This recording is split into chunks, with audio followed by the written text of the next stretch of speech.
And a very good afternoon, everyone, as we welcome you to Fletcher Field here at Woodland Park in the city of Collinsville, Illinois, as we get you set for some high school baseball action here on KahokSports.com.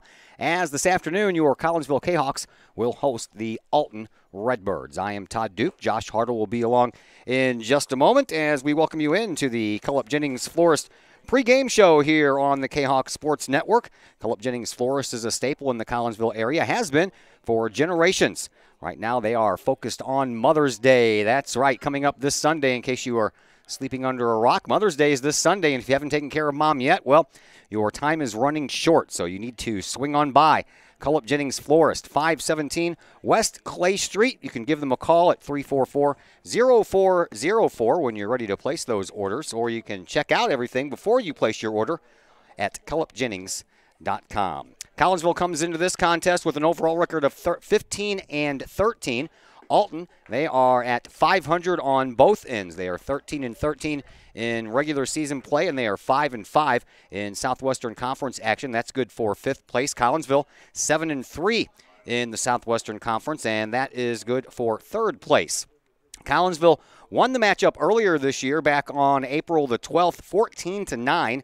Kahawks trailed 9-3 in that game after 5 innings, and then put up 5 runs in the 6th and 6 runs in the 7th. Hunter Counton and Devin Bovinette each had a home run in that contest. Counton went 3 for 5 at the plate that day and had 4 runs batted in. Hunter Shiragi behind the plate had a good day at the plate as well, as he went 4 for 5 with 3 runs batted in. Collinsville lost yesterday at Nashville 5-3, and they are in the midst of a current 4-game losing streak after going back to the Freeburg game when they lost 9-6.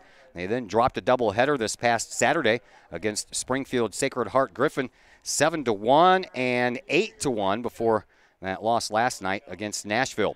Alton, they have won 3 of their they won 3 of their first 4 games of the year. Then they went on a little bit of a string where they lost 2, won 2, lost 3, won 2, lost 3. Then they won 2 of 3. Then they lost 2, won 3, lost 2 again. So they've been kind of back and forth. Their last game, however, was a big win last night, an 11-8 victory at Belleville East. East led in that game 8-5 going into the last inning, the 7th inning, and then Alton erupted for 6 runs in that 7th inning. Mikey Hampton went 4 for 4 in that game with a couple of runs batted in and a couple of runs scored, and Charlie Erler went 3 for 5 with 4 runs batted in, and you'll see both of those young men here this afternoon for Alton. We had a chance earlier to talk to Collinsville's head coach Pete Trapp, not only about the loss last night to Nashville, but going back and looking at that big win over Alton back in the early parts of April. So we'll pass that conversation along to you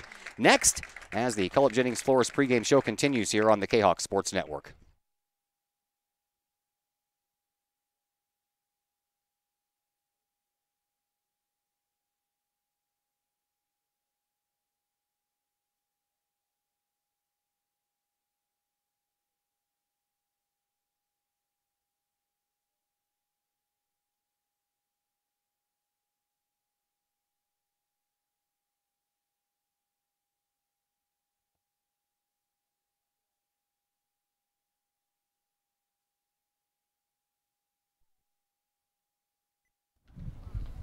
And we welcome you back into the Cullip Jennings Florist pregame show here on the Kahok Sports Network. We're back at Fletcher Field today for some baseball action as your Kahawks are back at home hosting Southwestern Conference rival Alton Redbirds. And joining us now is Collinsville head coach Pete Trapp. Coach, hate to bring up the past, but we have to because that's the nature of this business. But you guys are in the middle of a little bit of a 4-game losing streak. The last time I was here, the big come-from-behind win over Belleville West did not blossom into bigger and better things. Well, I mean, the next day we actually went out and we were playing well against Freeburg. We had a 3-run lead against Freeburg going into the 7th inning. We gave up 6 and lost by 3. So we took it in the next day, but unfortunately it just didn't last for 7 innings. So yeah, I mean we're just not doing a whole lot of things right, and we got to do a lot more things right to get back on the way we can play the game. A little bit more disconcerting probably is the doubleheader sweep by Sacred Heart Griffin on Saturday, and you play 2 games and you score a run in each game, so the offense was just not there. No, we were out 2 starters, which doesn't help, and we're not real deep when it comes to the entire group. So it makes it tough when we're missing a guy or two. It shows, and and right now we're just struggling. We're frustrated because we're not swinging or playing great. We're not doing things awesome. So overall, just frustrated. We just got to find a way to do some things better. Well, tell us a little bit about last night's game against Nashville. A little bit better of a score when you're looking at it on paper. We gave up two unearned runs, two more unearned runs in the first inning, and that's frustrating because instead of being down 2-1, we were down 4-1. So that changes things. And we had a couple bad base running mistakes that cost us a run and B a chance for another run. So it's stuff like that we have to be better about. We talked about, and we're going to need to be cleaned up and need to be just more consistent going forward. Because going forward is real soon, playoffs coming around the corner. The seedings and the schedule all come out this week. So this is the time of year you hope to be playing your best ball, right?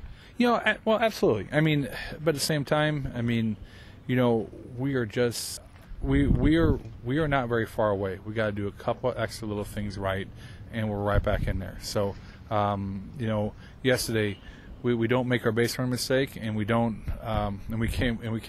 we don't make that error in the first inning, and we win the game. So, it's just a couple of things like that we got to be better about. And then we also need to become better about overcoming those mistakes.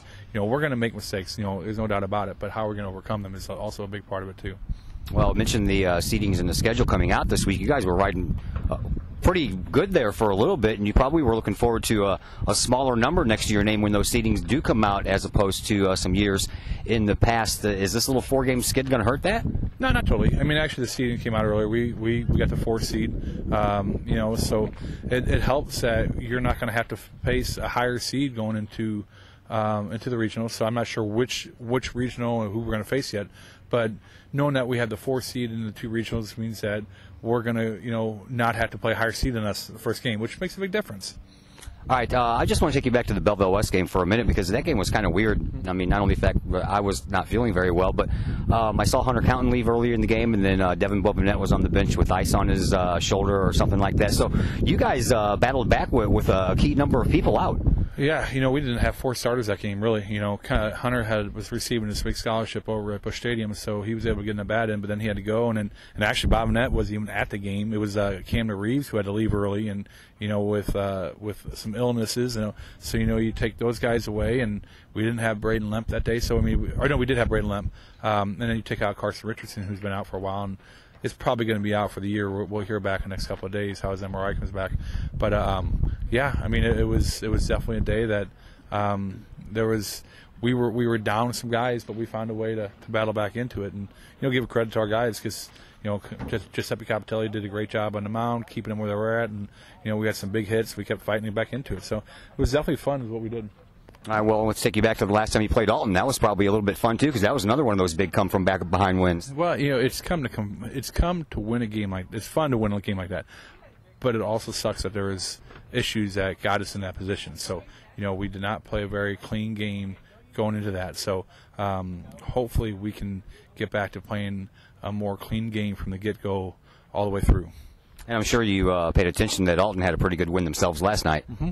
Yeah, they beat the East. They were down by 4 going in the 7th or something like that. Or I don't remember exactly how many were. I know they came back to win them, and that's a big win for them. They're a tough team, and actually everyone in our conference is. There isn't a slouch, so we'll see what we can do from here. It's going to be a battle from pitch one to the end of the game. So we'll see if we can come through and find a way to play better and get back on a win streak. Well, I got you guys today and tomorrow. Besides the fact that you would like to win games, what are you looking for your team down this final stretch? I just want to be consistent. I want us to play better defensively. I want us to get back to throwing more strikes consistently, and then putting the ball, play harder. We're not doing that as a team, and we've got to be better about that. And we've got to become better about playing together and finding some heart with each other. Thanks, Coach. Appreciate it. Thank you. As head coach Pete Trapp of your Collinsville Kahawks. We'll take a break here on the Caleb Jennings Forest pregame show. When we come back, we'll throw those starting lineups at you, and first pitch, all that and more coming up on the Kahawks Sports Network.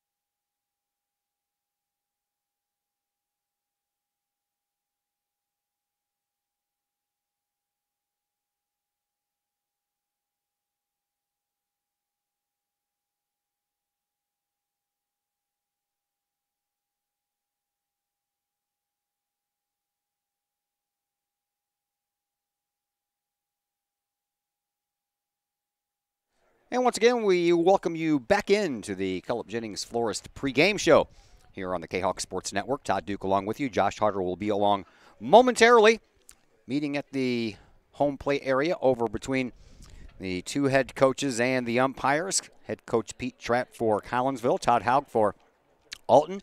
Coach Trapp in his 12th year came into the season with a record of 176 and 180, so 4 games under 500. Right now he's 2 games under 500. After you add in the 15 and 13 mark this year, Coach Trapp has 191 wins and 193 losses. For Coach Haug, he's in his 10th year for Alton. He came in with an overall record of 197 wins, 116 losses. You add the 13 and 13 record on, and that gives Coach Haug 210 wins to 129 losses. His best year was a 30 and 7 mark back in 2015, and in his 10 years, they have only captured 1 regional championship trophy, and that was back in 2013. Collinsville has taken the field. On the mound, it'll be Hunter Counton, and here is the lineup he'll face. Mikey Hampton will lead things off and play center field. Charlie Erler will bat second and play second. Robbie Tall, the shortstop for Alton, will bat third. Jackson Brooks playing third base and batting cleanup. Riley Phillips in the 5 spot playing first base. Adam Stiltz is in right field and bats seventh.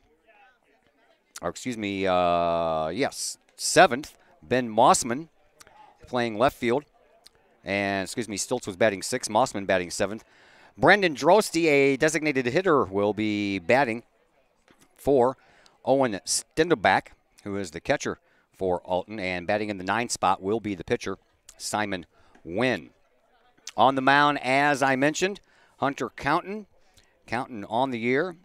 This is his 10th game played in, his 9th start. He has a couple of complete games, 4-2 record on the year, 38-plus innings pitched, and in that time, a 3.10 earned run average. Hunter comes in with 40 strikeouts to go along with 25 walks.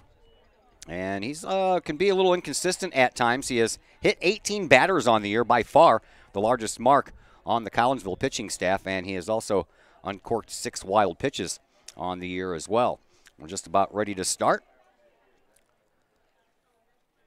Defensively for Collinsville, TJ Williams is in left field. Braden Limp is in center.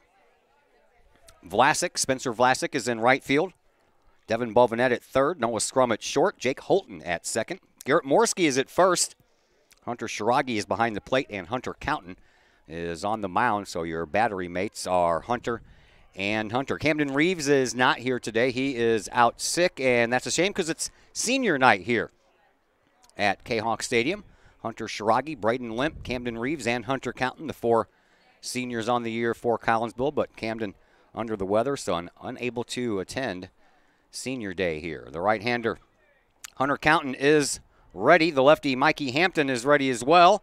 And the first pitch is in there for a called strike for Mikey Hampton, batting .414 on the year with 11 runs batted in, looking for his first home run. And the next pitch is outside, 1-1 to Mikey Hampton. We're underway here at Fletcher Field. Glad that you're with us. Beautiful afternoon. A little bit of a breeze. Mostly sunny as Noah Scrum will get tested at short to start this game off with. He comes up with it. Throws over to Morski for out number 1. That'll bring up Charlie Erler. Erler on the year batting .310. 12 runs batted in.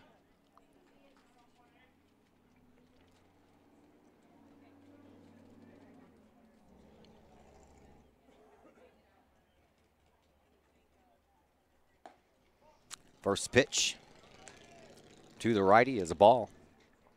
Robbie Tall waits on deck. Jackson Brooks in the hole. If either Erler or Tall can reach base.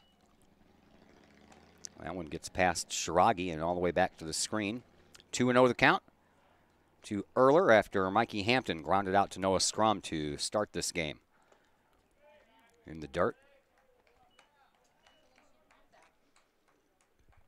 3-0.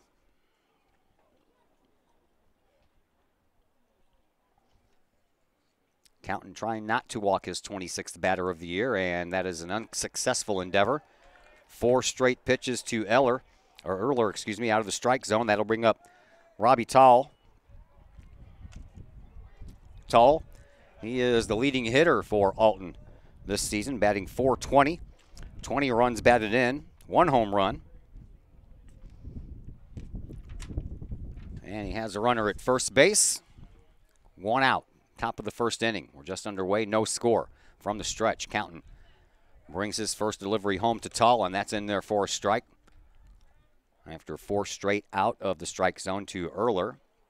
Nice to see Hunter Counton finds the strike zone on the first pitch to the Alton shortstop. Next pitch on the way. That's a floater that's in there for called strike 2. Collinsville, of course, the home team. White uniform pants, purple jerseys, white sleeves. Collinsville written across the fronts of the Kahok jerseys. Caps are purple with the big white C on the front. As Counton checks on his runner, Erler. He doesn't go, and a swing and a foul ball out of play by Tull. Alton Redbirds have the familiar Birds on the Bat logo on the fronts of their jerseys as they are dressed all in the road gray uniforms.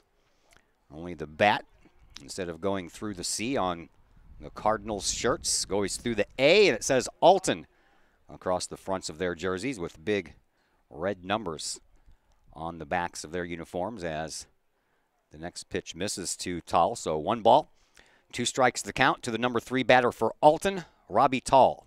Counting from the stretch, checks on Erler at first and brings it, and this one's over the back of Tull. Excuse me, came real close to hitting his bat. 2-2 the count to Robbie Tull. Counting, checks on his runner. Brings home the 2-2, runner goes, swinging a foul ball out of play. Runner will have to go back, and we'll do it all over again. Beautiful afternoon, as I mentioned, here at the ball yard. Principal Snyder's here. A couple of the soccer players from the girls' team is here. Courtney Martin, Jalen Richardson. Hunter Counton bluffs a throw over to first base, and back in safely is Erler. 1 out. Runner at first, 2-2 the count to Tull. Outside and low, nice snag in the dirt there by Shiragi to keep the runner right at first base. 3-2 the count. Jackson Brooks waits on deck, but right now 3-2 pitch coming from Hunter Counton to Robbie Tull. Here it is, runner goes. Pitch is low, ball 4, so back-to-back walks have put runners on first and second base. Josh Hartle joins us now in the broadcast booth. How are you, sir? Really good. Yeah, good. Yeah. Glad to hear it. How'd your softball game go? I see you survived. Yeah, no broken bones, no injuries. Good. We're good. Good. Sore muscles the next day, I'm sure? A little bit, yeah. Yeah. A little meeting on the mound, trying to calm Hunter Counton down as he has ran into a little trouble after Mikey Hampton grounded out to Noah Scrum. He has walked Erler on 4 straight, and then on a 3-2 pitch, he lost Robbie Tull. So now it's up to Jackson Brooks. Brooks on the year, .297 hitter with 21 runs batted in. No home runs yet, 1 triple amongst his 6 doubles as far as extra base hits are concerned. And now Counton working from the stretch, deals with runners on first and second. 1 out, and that pitch hits the outside corner to Jackson Brooks, the third baseman. That's a third baseman's name right there. It's definitely a baseball name. Yes. 0-1 the count to Brooks. Double play would get Collinsville out of the inning. Counton checks on his runner at second, brings it. Runners go, pitches high, and the throw down is not in time. Ooh. Both runners are safe. That skipped into the glove of Bovinette down at third base. And Bovinette, I think for a split second, had to make sure it was in his glove, then apply the tag, and by the time he did that, it was just a hair too late.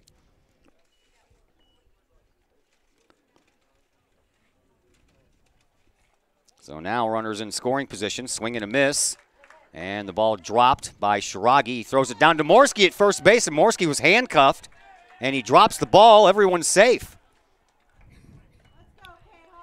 Yeah, Shiragi kind of tossed that over the runner's head there and handcuffed Morski on the throw instead of getting to either the inside or the outside. With a runner on third there, it's a It's a tough play. Yes, it is. Now bases are loaded with only one out, and up to the plate steps Riley Phillips. Phillips on the year batting .352, 22 runs batted in. No home runs as of yet. And the first one is in there for a called strike. Need an out here of some type. Bases full of Redbirds, only one down, top of the first. Counting. Checks on his runners, brings it home. Outside, ball 1-1.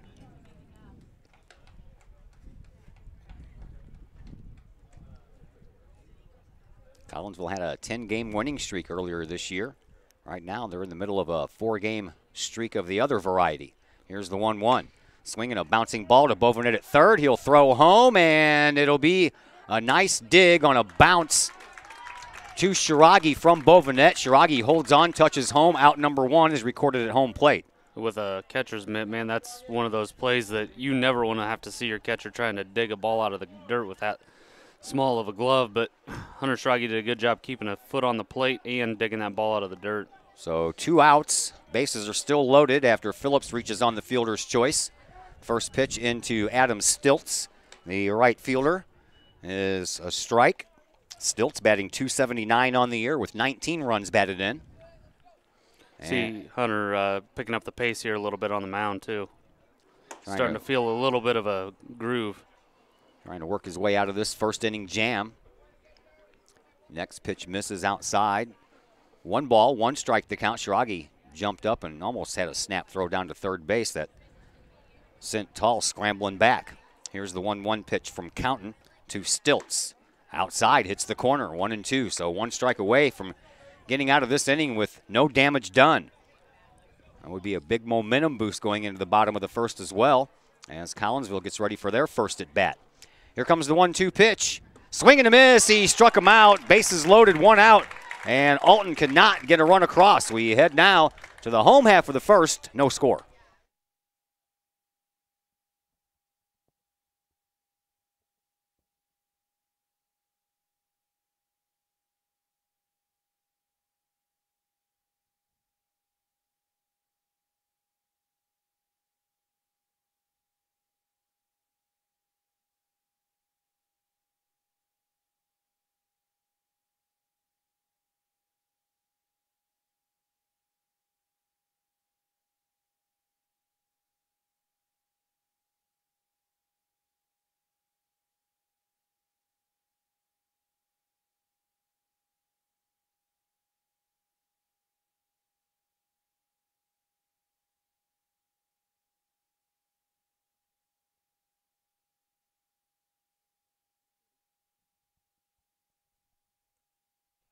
Let's thank some of our sponsors. How about the City of Collinsville? You can check out the City of Collinsville's Facebook page for information on upcoming events in Collinsville. Next thing on their list, of course, is the Movies on Main. That gets underway on June the 9th with Despicable Me 3, June 23rd. They will follow that up with the Lego Ninja movie, and they have all their movies scheduled for the rest of July and August as well. For more information on that or any other event, check out the City of Collinsville's Facebook page. And as always, the City of Collinsville is a proud supporter of the Collinsville Unit 10 School District, and they wish all the district athletes good luck this sports season. Collinsville will bring their bats to the plate for the first time in this game, and they will face Simon Wynn. Simon Wynn on the year, not much. He has only pitched 2 innings. He has given up 2 hits, and he has a 7.00 earned run average. So I'm guessing those 2 hits cost him dearly when he gave them up. He has 2 strikeouts and no walks in just 2 innings pitched on the year.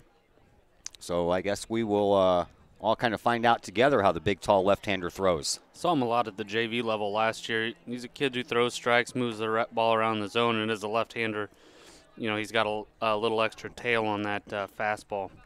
Not a whole lot of power behind the pitch, but stays around the zone.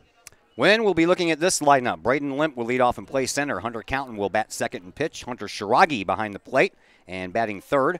Devin Balvanette in the cleanup spot batting fourth. Noah Scrum batting fifth and playing shortstop. TJ Williams batting sixth and holding down duties in left field. Matt Campbell will be the designated hitter for right fielder Spencer Vlasic today. Garrett Morski bats 8th and plays first base. Jake Holton bats 9th and plays second. First pitch that Braden Limp looks at is on the outside corner for a called strike. Limp batting .348 on the year. 1 home run, 15 runs batted in. Beautiful day for some baseball. There's a swing and a chance for their shortstop. Tall, he comes up with it. Long throw over, and it is in time to Phillips at first base. So each team tests out the other team's shortstop to start the game off, and each team is unsuccessful in that test. Braden Limp may have grounded out there, but it's good to see him back in the lineup. He's been missing for a couple games out of town on a trip for school. College trips? I think it was something else. Hunter Counton takes one outside. Student council. Student council, gotcha. Hunter Counton on the year, batting .333. 2 long balls this year. 14 runs batted in. Next one from Wynn. Outside. Starts off Hunter Counton, 2-0. Limp is already grounded out to Tall. We'll give you the defensive rundown here of Alton after this 2-0 pitch to Hunter Counton. That's a called strike. 2-1 the count. Mossman is in right field. Mikey Hampton in center field. Stilts in right field. Brooks at third base. Tall at shortstop. Erler is at second. Phillips is at first. Stendeback is behind the plate, and he will be catching Simon Wynn. There's a base hit right over the shortstop's head for Hunter Counton. So Collinsville, after they record their first out, will get a base runner on board. That'll bring up Hunter Shiragi. Shiragi on the year is in a tie for the team lead as far as batting average is concerned with Devin Bovinet at .432. Shiragi, 20 runs batted in, still looking for his first home run. He's been hitting the ball hard this year, but just can't plant one over the fence as of yet. Maybe today's the day. Last weekend broke the school record for most doubles in a season. Nice. Wynn has to pitch from the stretch in the first inning. Just need to be patient and wait for something in the zone we can drive. Wynn. Already with the 1-0 pitch to Shiragi. Here it is. Outside. Ball 2. Those left-handed pitchers, they have that distinct advantage of being able to look right at the runner at first base as opposed to a right-hander that has to peer over their left shoulder. Sometimes that actually plays to the pitcher's advantage. Here's the 2-0. This one stays high. 3-0 to count to Hunter Shiragi. See if Coach Trapp turns him loose here. Counting at first base, has speed. Wynn checks on him. 3-0 pitch coming to Shiragi. It's in there for a called strike. Shiragi taking all the way. Nice crowd gathered on hand here. Principal Snyder in attendance. Told you about a couple of the girls soccer players in attendance. A couple of the volleyball girls are here too. 3-1 the count to Shiragi. Here's the pitch. It's inside, and it gets away from Stendeback, but Counton was already going to take his place at second base after the walk to Shiragi.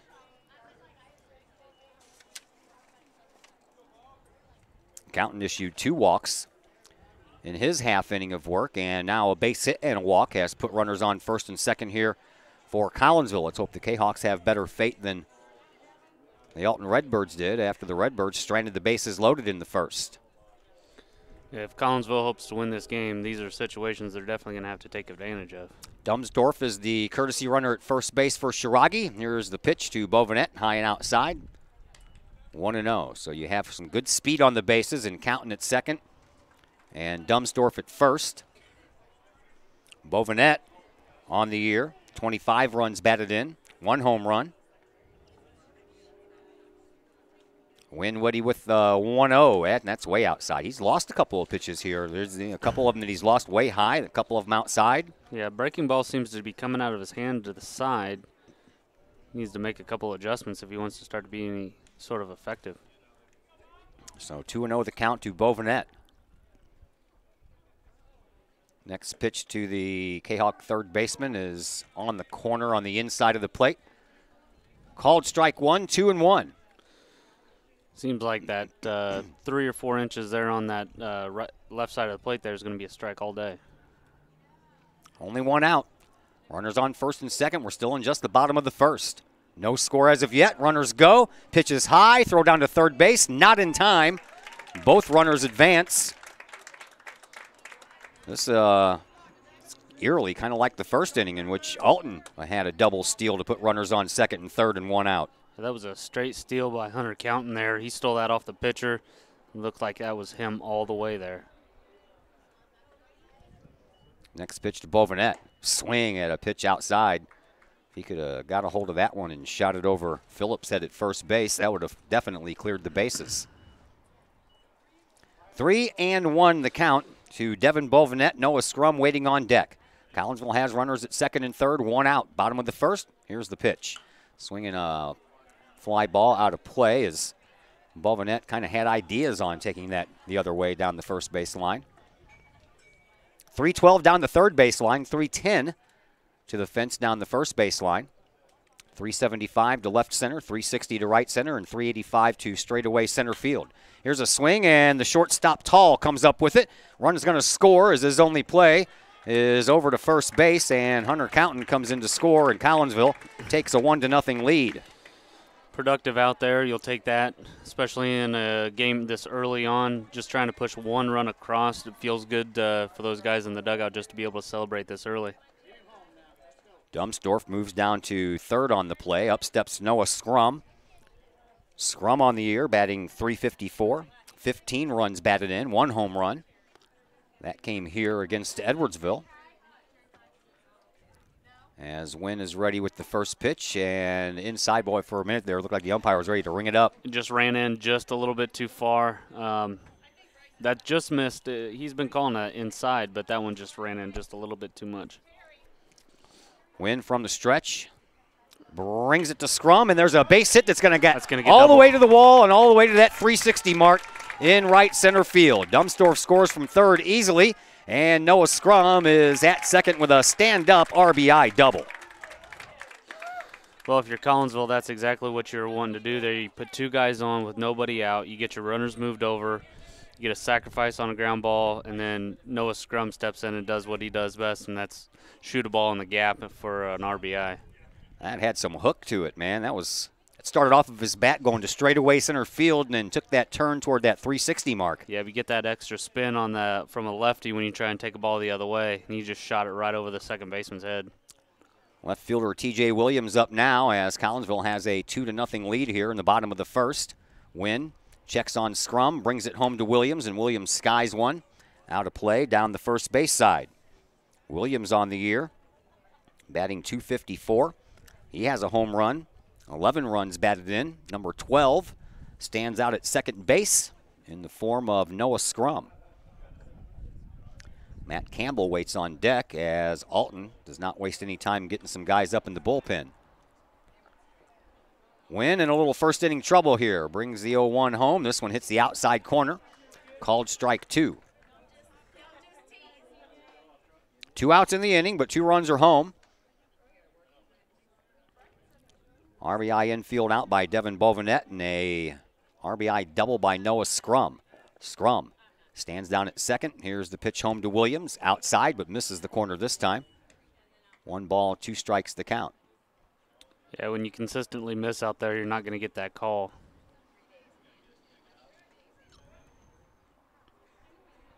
Wynn is ready to go with the next. Here comes the 1-2 to Williams. Outside, ball 2.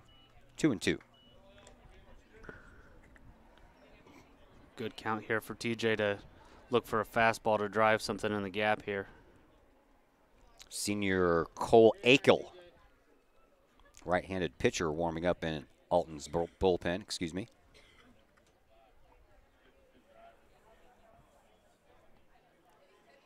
Wynn, ready with the 2-2. Here it is. High fly ball out to right field. Stiltz is in fair territory near the line and makes the catch on the run. And the inning comes to a close, but not before Collinsville puts 2 runs across on a couple of base hits. 1 base runner left. We head now to the top of the second. Collinsville up 2-0.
Got a thing handed to me by the football team here a little bit earlier when I was setting up. They are teaming up with Jack Schmidt, auto dealer in Collinsville for the high school football team's food drive for your school.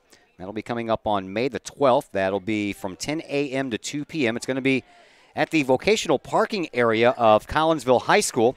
And anybody that has a driver's license that is 18 years or older, you go to this event and you test drive a car from Jack Schmidt, and for every test drive, they will donate $20 to the football team. How about that? That's pretty good. Yeah, that's a pretty good deal. So again, that is coming up on Saturday, May the 12th, 10 to 2 at the Collinsville High School vocational parking area. $20 every time you test drive a car. So that sounds like a fun day of going around and driving a car and, you know, checking out something that, you know, you might time and win. That for Hunter Counton is the 19th batter that he's hit this year. The closest one on his team to him in that department is Braden Limp. He's hit 5. Mossman, by the way, came into that at bat batting .263. And now that brings up Brandon Drosty, the designated hitter. Drosty batting .226 on the year. So Counton, one strike away from starting off this inning with an out. Instead, hits Mossman, and he has to pitch from the stretch. Right off the bat again does Counton. Starts Drostoff with one outside and another one, but this one hits the corner. 1 ball, 1 strike to count. 2-0. Top of the second, Collinsville plated 2 runs in their half of the first. And a throw over. A little bit of a leisurely throw over. Just a, hey, I know you're over there throw. Yep. Because Counton stole the base off of their pitcher because he wasn't paying attention to him. And back-to-back hit batters here. That it's not a way you want to start an inning after you take a 2-0 lead. Well, Collinsville's been dramatic all year long. What's new, right? Simon Wynn comes up to the plate. Wynn on the year, batting 182 with a couple of runs batted in. As he looks at an off-speed pitch outside, ball 1. So runners on first and second, this time no one down. Wynn the hitter. Mossman at second. Drosty at first. Pitch to Wynn, and therefore a strike, 1-1. Hunter Counton throwing 2 straight breaking balls there. I think he's trying to induce a ground ball, get himself a double play. I'm hoping that works out in his favor. Turning around to bunt now and then taking it back was Wynn. And he took one outside, 2-1. Didn't miss by much. We're back here tomorrow. You coming back tomorrow too? I'll be here. All right. Non-conference game against Columbia tomorrow. Next pitch. Inside corner this time, 2-2. Big pitch for Counton. Doesn't want to go full count, but definitely needs Wynn to try and put one in play. Wynn has yet to swing yet. Took back a bunt attempt. That's about the closest he's come. Here is the 2-2 pitch to the Alton hurler. Hits the outside corner, called strike 3. Didn't take the bat off his shoulders the whole time he was up there. It's a big first out because now a double play gets you out of the inning. Back to the top of the order in Mikey Hampton.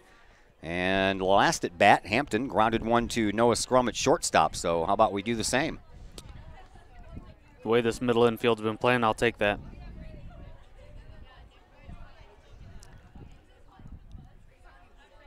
Counton from the stretch brings it home to Hampton, and Hampton sends one down the third baseline out of play. Just a long strike.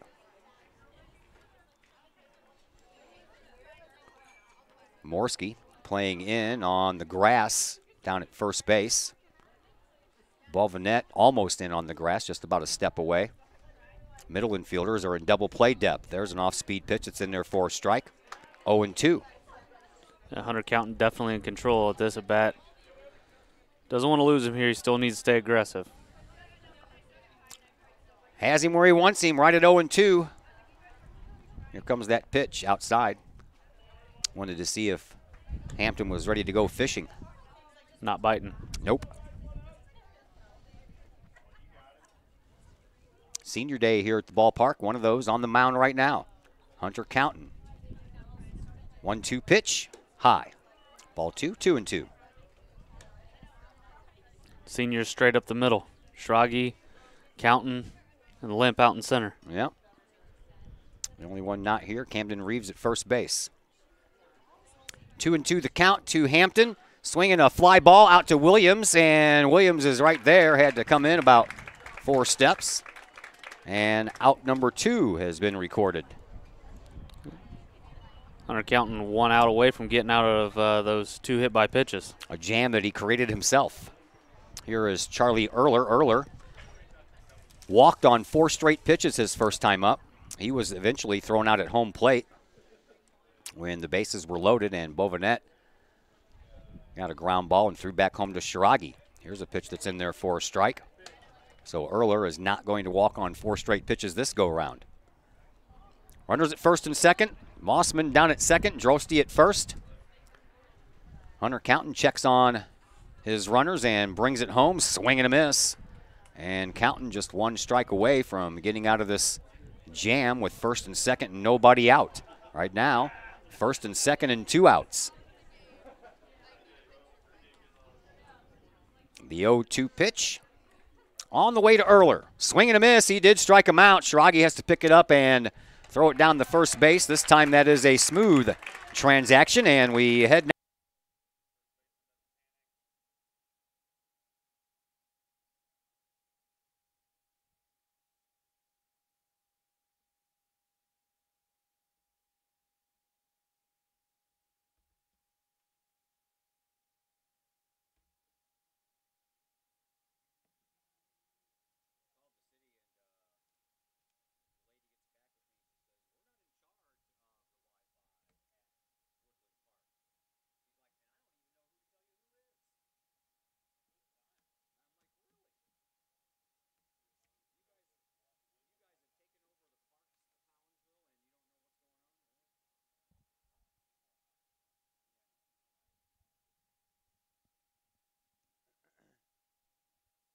Let's thank the Collinsville Education Association's Facebook page. Let's also thank my friend Peyton Blaylock with RE/MAX Alliance.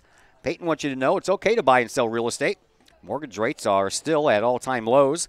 No one knows any of that stuff better than Peyton Blaylock with RE/MAX Alliance. You can call Peyton today, 780-4622, or online, Peyton Blaylock at remax.net.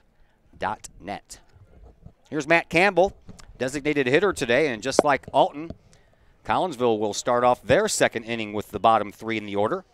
It'll be Matt Campbell, Garrett Morski, and Jake Holton. If anyone can get on, back to the top of the order, and Braden Limp. Outside for a called strike on Matt Campbell, who is batting .308 on the year. 9 runs batted in. Playing the role of a designated hitter today. Wynn paints that one outside as well, but this one misses the zone, and it's now 1-1. Campbell batting for Spencer Vlasic, who is playing right field for Collinsville. Wynn, the lefty, ready with the 1-1. Swinging a high fly ball. Mossman is camping out underneath it in left field, and he has it for out number 1. And I'll bring in Garrett Morski. Morski on the year, a .325 batter. 6 runs batted in. More baseball for you tomorrow. Girls soccer on Thursday. Believe it or not, that is their last game of the year. Their playoffs start 1 week from tomorrow. First pitch, Morski sees. He plants it out into left field for a base hit. Lefty-lefty battle. He did what he was supposed to do. Flares one over the shortstop's head there. That'll bring up Jake Holton. Holton struggling a bit this year, batting .164. 11 runs batted in. Steady play at second base, though, all year. Absolutely. He's been solid up the middle. That's all you can ask for him, at this point in time. So Morski at first base. Wynn back to the stretch for a second inning of work. outside. That paints the corner. You mentioned the stats there for Holton offensively. You know, when you bring a sophomore up and you force him into a role where he's going to start every game, you just hope defensively he holds his own, and you know, eventually offensively he comes around, and you know, he's not doing too bad this year. Still a little bit of time to work on that. Sure. Outside and high on the next delivery. Baseball and softball seedings came out today. Both the baseball and the softball teams received a 6 seed. I'm a little surprised about that number next to the softball team. Mm-hmm. Next pitch to Holton, swinging a foul ball out of play. They have consistently been in the Post-Dispatch's top 10 all year. Yeah. Kind of surprised to see baseball that low, too, but, you know, they have struggled as of late. Lately, yeah. Injuries and, you know, some kids missing, but, you know, when they go to those seedings meetings, it's what have you done for me lately? Exactly. You know? 1 ball, 2 strikes the count to Holton. Morski gets his lead from first, 1 out in the inning. Bottom of the second, 2-0. Collinsville out front as that ball was outside, 2-2 the count. A lot of time for Collinsville to get hot again, though. I mean, oh yeah, we got several games this week, a couple games next week. They got plenty of time. Both teams have, I think, roughly about the same amount of games left. There goes Morski, swinging a foul ball back to the screen, so Morski will have to make his way back to first, and the count remains 2-2 to Jake Holton. Campbell started off this inning with a fly ball out to Mossman in left field. Morski singled to left field, and here we are with Holton with a 2-2 count. Wynn checks on Morski. Checks on him again. Brings it home. Swinging a bouncing ball. Second baseman Erler is up with it. Throw to second in time. Back to first in time. Double play to end the inning. So nothing happening here in the home half of the second. We move to the third. Collinsville still leads 2-0.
Time to thank All Pro Tees. All Pro Tees is your place for custom apparel for your school, your business, your sports team, and more. All Pro Tees offers a variety of services and options. They'll walk you through that process step by step. They pride themselves in being a local Collinsville business, and they specialize in helping their clients promote and grow that business, all with custom apparel. All Pro Tees right across the street from Kahok Stadium. Online, allprotees.com, or call 344-2200. Stole a base and was stranded at third his first time up. Counting from the regular windup. Brings the 0-1 home, and a shot to Bovenet. Stabs it. Not going to have, is he?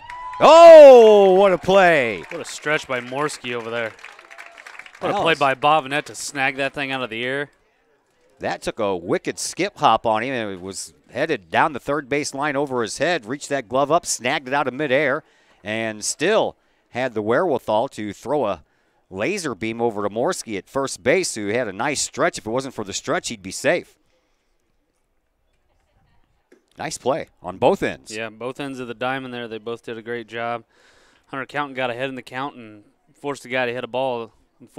Fortunately for us, Devin Bovenet did a great job. Swing and a miss to Brooks. Brooks actually struck out but reached first base after the ball got away from Shiragi, and then the throw down kind of handcuffed Morski. But Brooks ended up being stranded out there at second anyway. One of 4 strikeouts on the afternoon for Hunter counting. 1 ball, 2 strikes to count now to Brooks. Alton, third baseman. Swings and skies one that's got gap written all over it out in left center field. It's not going to go all the way to the wall. Williams cuts it off, throws it into second, and holds Brooks to a very long single. Great job by TJ Williams. Proper route to the ball, cut it off, still set his feet and made a good throw back into the infield, and you're right, that's a very long single. That's the first hit of the afternoon for Alton. That brings up Riley Phillips, who reached on a fielder's choice his last time up. Or actually, sorry, reached on an error. Or did I put that in the wrong spot? I put that in the wrong spot. Strike 1 called to Phillips.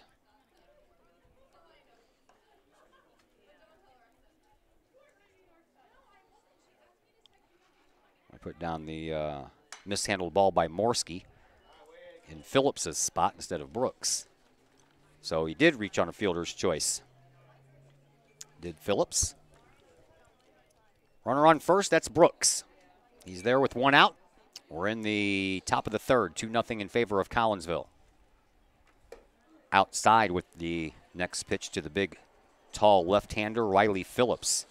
He's got some legs on him, doesn't he?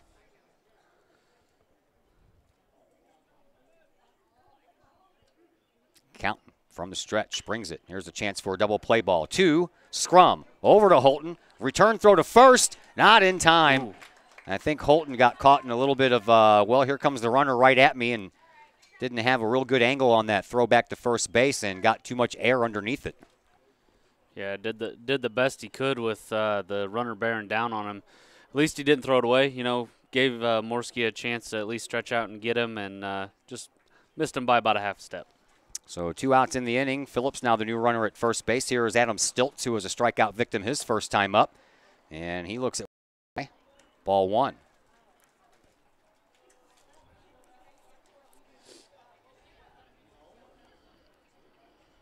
Both pitchers have been working from the stretch a lot here in the early parts of this game. Plenty of base runners. And one of them goes, and he'll have to come back as that is off the end of the bat of Adam Stiltz. So Phillips has to return to first. Mossman waits on deck, but right now it's all up to Adam Stiltz. He's up there with 2 outs and a runner on first. If that wasn't a hit and run, that was a very ill-advised swing there. I think the runner had second base stolen. Counting. Brings it home. Swinging a chance for Holton to make the last out. He'll underhand it to Scrum covering second base, and the inning comes to a close. We head now to the home half of the third. Collinsville still up 2-0.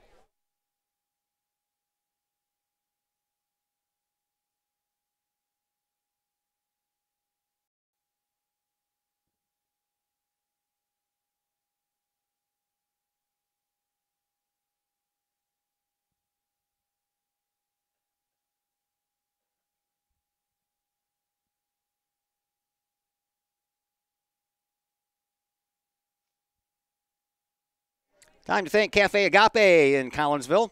Cafe Agape serves up delicious sandwiches, burgers, steaks, pulled pork, and more.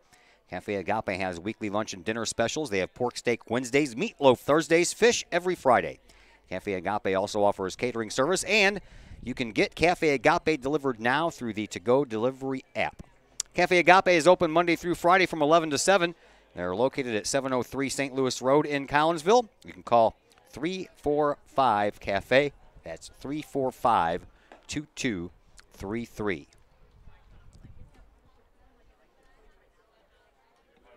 Back to the top of the order here for Collinsville. In their half of the third, Braden Limp, Hunter Counton, and Hunter Shiragi. They will face Simon Wynn, as Wynn is out there for his third inning of work. History between these two clubs is a pretty good battle. Over the last 18 years, Collinsville has 15 wins to 21 losses.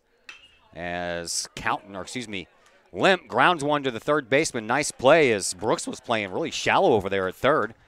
And he snags it and makes the throw over for out number 1. Yeah, I think if he was actually playing about a step or two back, that ball might have ate him up. Instead, he picked it on a short hop and had plenty of time to throw it limp. Coach Trapp is 11-12 in his 11 years prior to this year. 1-0 in playoff action. And over the last 18 years, these two teams have only met twice in the playoffs. Excuse me, Coach Trapp is 1-0. His only win coming in 08. That was the year that Collinsville were sectional champions. Won that game 13-12 right here on this diamond. Next pitch into Hunter Counton. Counton singled and scored and stole a base in the first.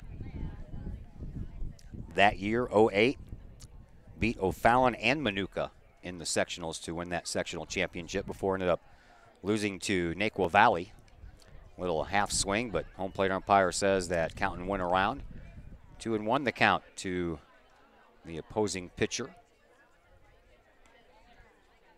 That loss had to go all the way back to 2000, a 3-2 loss at Granite City in the regional opener.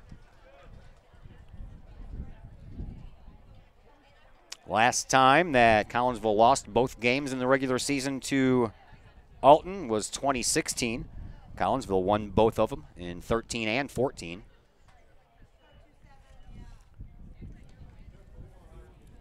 Chance to sweep the season series with them today. Yes, they do. That big come behind win that they had there in Alton. 3-2 pitch from Wynn to Counton, a little sky ball right over the second baseman Erler's head. And a couple of bounces later, Stilts picks it up in right field, and Hunter Counton is 2 for 2 on the afternoon. Couldn't have thrown that over there for a better hit. I know, huh? So 1 on, 1 out for Hunter Shiragi. Shiragi walked and scored his last time up. Well, Dunsdorf scored for him, but you get the idea. Counton has his lead at first. Wynn, just like Counton at first base, has pitched from the stretch in every inning. Here's the pitch. Shiragi skies one out of play over the Alton dugout down the first base side and right into the middle of the street. More baseball for you tomorrow. We're right back here against Columbia. Non-conference game. That's one of the makeup games I threw on the schedule after getting my season opening doubleheader wiped out. Not my fault. That was when the Cube decided to stop staffing people on the weekends because they just got bought out. And the servers crashed and there wasn't anybody there to take care of anything. It was an awful nasty weekend anyway. It was. I was not too entirely upset that I had to miss it, but it does cause me problems in the schedule later because then I have to find games to make up. And here it is, a beautiful day, and tomorrow I have a makeup game, which I don't know what the weather's going to be like tomorrow, but so glad it's taken a turn for the better weather-wise. The 0-1 pitch to Shiragi from Wynn. First he'll throw over to first base and remind Hunter Counton that he's got an eye on him. Reminded Coach Warnicki over there that something was going on too. Coach Warnicki ducking out of the way. Win from the stretch. Checks on Counton. Nope, they got him picked off now. Counton's just going to go all the way into second base, and he is out. Never tried to get into a rundown. He committed and went.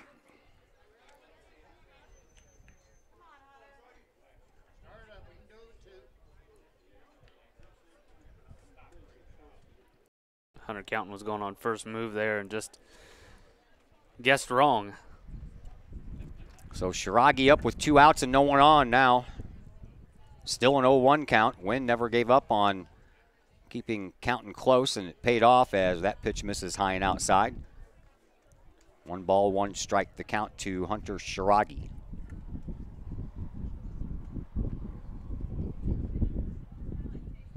Minimizes their movements.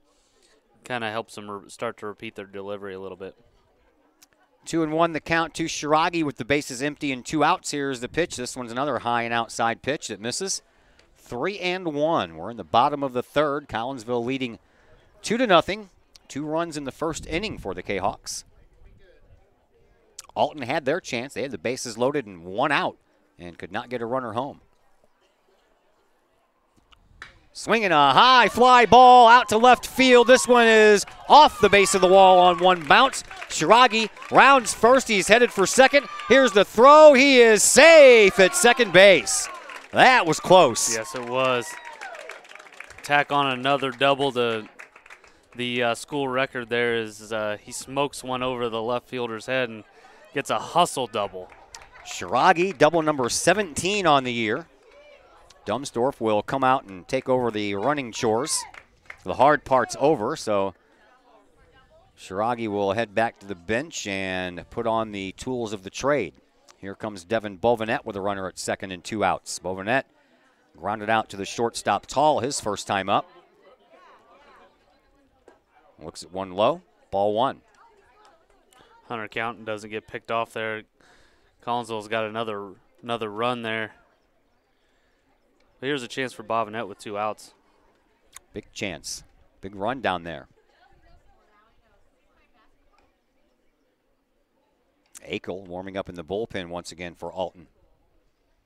Wynn checks on his runner, brings it. There's a shot down the third base line. That one is just foul by about 5 inches.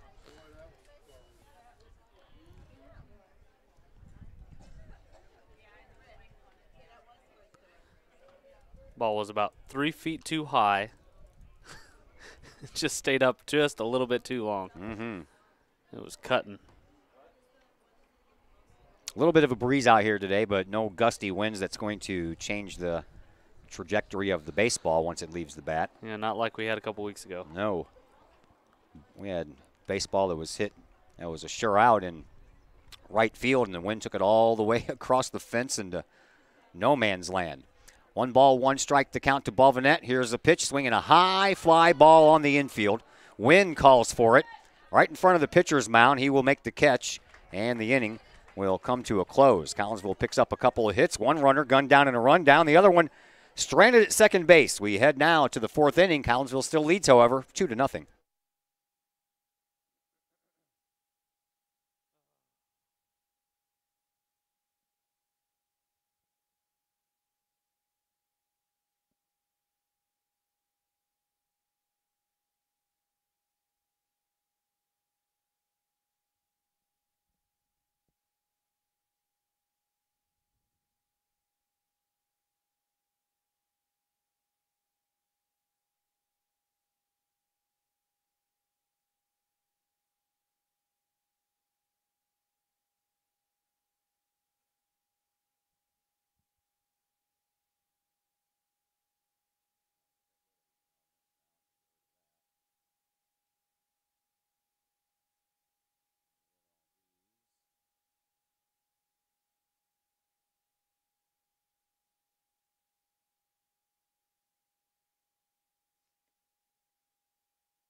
Let's thank Mike's Automotive in Collinsville. Mike's Automotive is a T3 certified tire center. They handle all of the basic stuff like oil changes and tune-ups, the not-so-basic stuff as well, like complete engine rebuilds. Mike's Automotive, they have 24-hour towing, 3 locations to choose from, 1 in Millstadt, 1 in St. Louis, and, of course, the one in Collinsville. That location, 1150 St. Louis Road, just blocks from the high school. Call 345-0611 or online, mikesautomotive.net and Mike's Automotive on Facebook. Swinging a foul ball straight back to the screen. Off of the bat of Ben Mossman, who leads things off here for Alton. It'll be the bottom 3, Mossman, Drosty, and Wynn. There's a chance for Bovenet at third base on the next pitch. Long throw over and in time for out number 1. I really like the way Bovenet plays third. It's tough over there. That'll bring in Brandon Drosty. Designated here was hit by a pitch. Mossman and Drosty were both hit by pitches to start off the 2nd inning, but neither one could score. High fly ball. This one is into the outfield. Vlasic is underneath it, out and right. And he hauls it in for out number 2. 3 pitches and 2 outs. Efficient. Yes. This is what you want to see when you get to the bottom of the order. You want to throw a lot of strikes, make these guys put the ball in play early in the count, and let your defense do the work behind you. Simon Wynn, the pitcher, stays in the game. He was a strikeout victim his first time up. Got caught looking and never took the bat off his shoulder at any time during that plate appearance, and he Looks at the first one here for a called strike. Well, he did have a bunt attempt that he took back before the ball even arrived. There's a swing and a foul ball out of play. That one was heading toward a light until it hit a twig.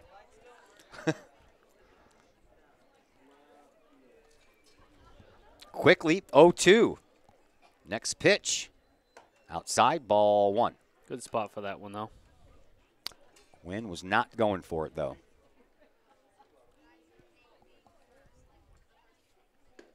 Ooh, almost went Next for that one, though. misses as well, yeah.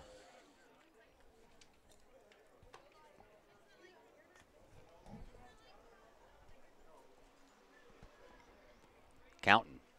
Ready with the 2-2 pitch. 2 Wynn. Here it is. Swinging a foul ball back to the screen. Jason Scrum thought that one was going to hit him. Another 2-2 pitch on the way. Swing and a miss, and down on strikes is Wynn, and Mr. Counton and the Kahawks have their first 1-2-3 inning. We head to the bottom of the 4th. Collinsville still leads 2-0.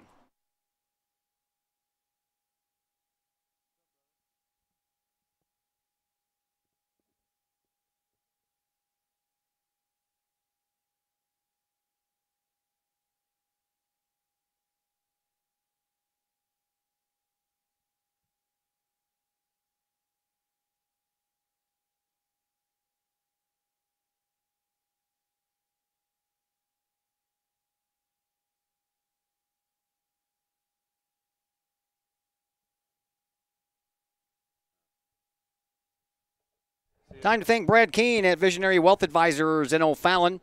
Brad is a 1988 graduate of Collinsville High School, and he is used to all this baseball action.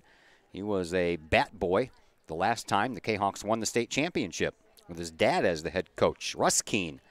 Now, Brad is a wealth management advisor with 22 years of experience. You can call him today for financial advice, work on your investment portfolio, or work on any plans that you have, retirement, estate, or otherwise. Visionary Wealth Advisors with offices in Edwardsville, St. Louis, and O'Fallon. You can call Brad Keene today, 726-3008, or online, visionarywealthadvisors.com. Bottom of the 4th is where we are.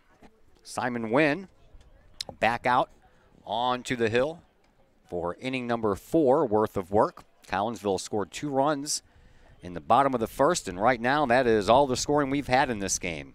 Kahawks take that 2-0 lead here into the bottom of the 4th, and Noah Scrum will lead things off. Scrum doubled in a run his first time up back in that 2-run first inning. It'll be Scrum, Williams, and Campbell here in the 4th for Collinsville. If anyone can get on, Morski will have a chance to bat.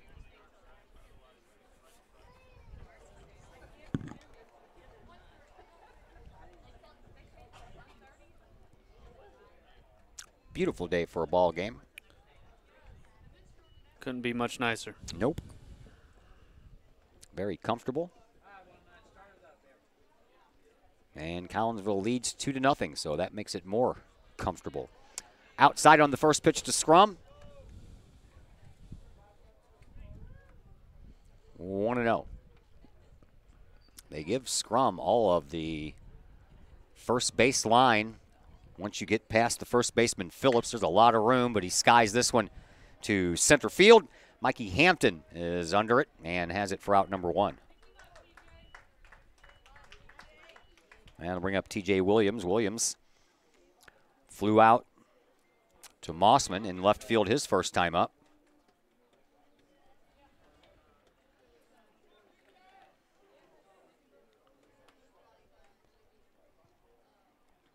TJ stands in from the right side.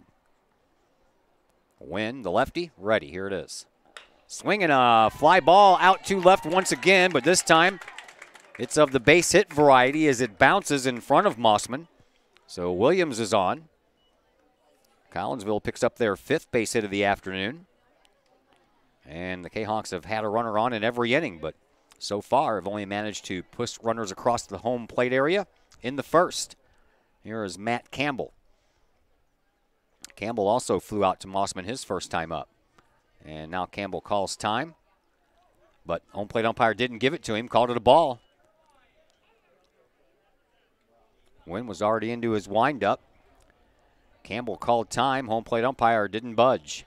Doesn't have to give it to him. Nope. Was a ball anyway. Swinging a shot down the third baseline foul. Another one of those 4 inches foul balls. Mm-hmm.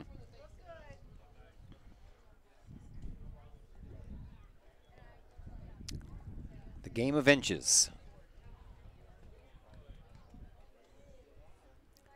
1-1 the count to Matt Campbell. TJ Williams on it first after a base hit. 1 out in the inning. There's a strike called. That one, I think Campbell knew it. I hope he knew it. That thing was right down the middle. 1 ball, 2 strikes to count to the Kahok DH for the day, Matt Campbell. TJ Williams does not go. Swinging a high fly ball. On the move is Mossman. And in the gap, makes the catch. Mossman has recorded both outs thus far. 2 outs now for Garrett Morski. Morski singled his first time up. He was left stranded out at second. Actually, he was erased on a Jake Holton double play. Holton hit into a 4-6-3 double play. Morski was on the 4-6 end of that. Now he's up there with 2 outs and TJ Williams on it first. Williams runs, had a great jump. Throw down is not even going to be close to being in time. And Williams is in there with Collinsville's 3rd stolen base of the day. Toll does a great job there to save that ball from going into right center there. TJ Williams would have been on 3rd base. That ball gets through. So 0-1 the count to Morski, with Williams now down at second. Here's the next pitch, swing and a foul ball into the Alton bullpen.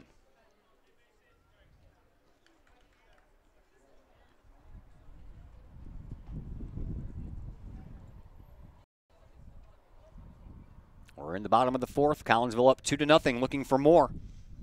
Runner at second with 2 out. Next pitch on the way to Morski. Swinging a chance for the first baseman, Phillips. He's going to take it to the bag himself. And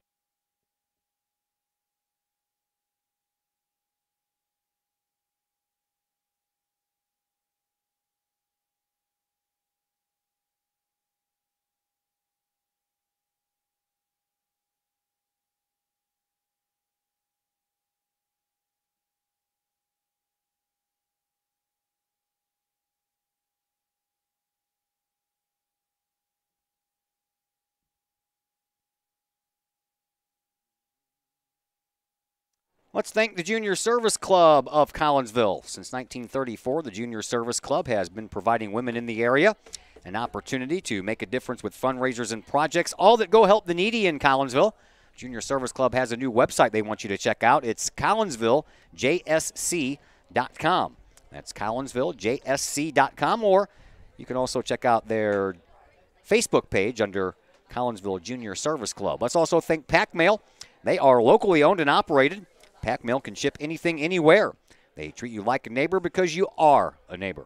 Pack Mail offers shipping materials and containers. They also have P.O. boxes, and they also have climate-controlled self-storage. You can visit Pack Mail at 407 Beltline Road in Collinsville. Online, WeShipSt.Louis.com, or you can call 346-4884. We're into the 5th. Mikey Hampton, leadoff batter for Alton, leads off the 5th. First one misses the strike zone, as does the second one. It's 2-0. Hampton has grounded out, and he is flied out this afternoon. 0 for 2. 2-0 pitch on the way. That one was right down the middle. Apparently, there's a different middle for the home plate umpire than my middle. That one is on the inside portion of the plate for a called strike 1, so Countin trying to battle back from a 3-1 count, or a 3-0 count. Now it's at 3-1. Here it is, the 3-1 that's outside. And Hampton is on with a leadoff walk. That is the 3rd walk issued this afternoon by Hunter Countin. And that'll bring up Charlie Erler. Erler also received a walk, a 4-pitch walk back in the first. He was eventually thrown out at home later in that inning, struck out back in the second. Now here he is with a runner on at first, and he squares around to bunt, pulls it back, takes it high. Ball 1.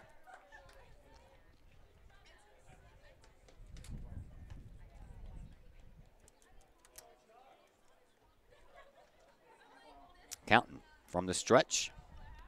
Checks on his runner, brings the next home, and a bunt foul. Back over the broadcast booth.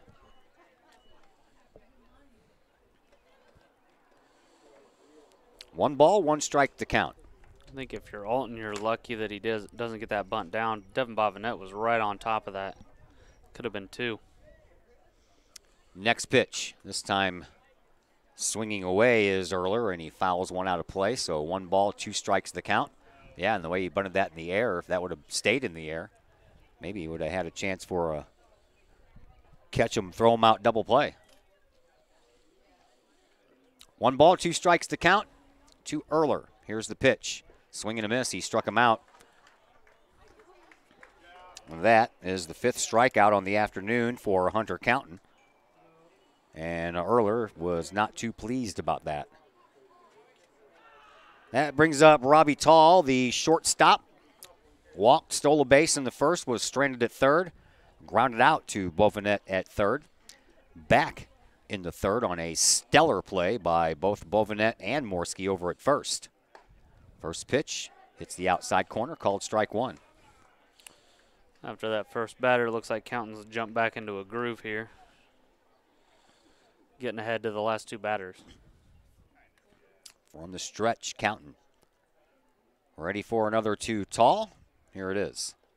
That one bounces in the dirt and bounces away from Shiragi. Hampton has an easy route down to second base on a wild pitch by Hunter Counton. Not a whole lot he could have done there. That hit the front lip of the plate and just shot to his right. Hunter Shiragi had no chance to get in front of that ball. No, he did not. Now Shiragi wants to talk things over with Counton for a split second or 2.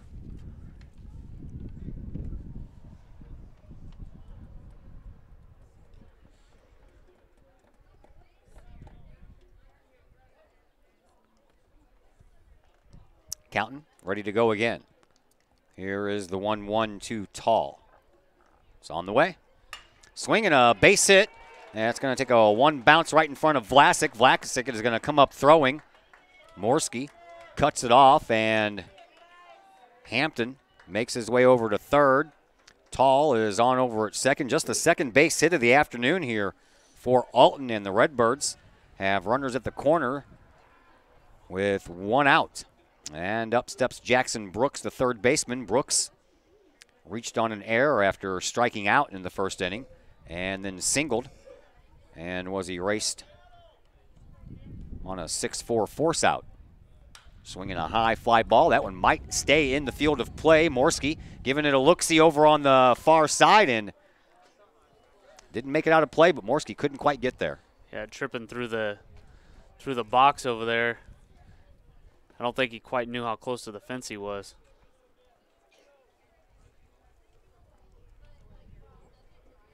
Just a long strike. A high long strike. 0-1 the count. Runners on first and third, 1 out. Here's the pitch, swinging another foul ball out of play to Jackson Brooks. So Counton, boy, if he can get a strikeout here, that would be huge. And then just work on Phillips. Of course, you can get a ending inning double play if Brooks would oblige. Here's the 0-2. Swinging a high fly ball out to center field. Braden Limp is underneath it. That'll get 1 run in as Morski takes the throw at the pitcher's mound, but by then Hampton had already crossed home plate, and Alton gets 1 of those back. It's 2-1. Braden Limp with what they call a janitor throw from the outfield. Did you see that? Everything he's got. Everything in the janitor's closet. Well, left his feet. Somersault. Yeah. Riley Phillips steps up to the plate now with a runner on first. 1 run home, 2 outs. Here's the pitch. It's high and outside. Phillips reached on a fielder's choice in the first and in the third. He was left stranded in the first, but was erased on a force play in the third. First pitch misses to Phillips. Next one from Hunter Counton will he had him. Take a minute because Brooks had to go back into first. Actually, that's a courtesy, or that's Tall, excuse me. What? Yes, Tall, still at first. That one is a little high and outside, so quickly 2-0 now to Riley Phillips, the Alton first baseman. Counton did not expect to have to make that throw over to first. He was just stepping off to give him a look, and he had actually taken a step towards second base. Next pitch hits the outside corner. Almost looked like the one that was called a ball. 2-1 the count.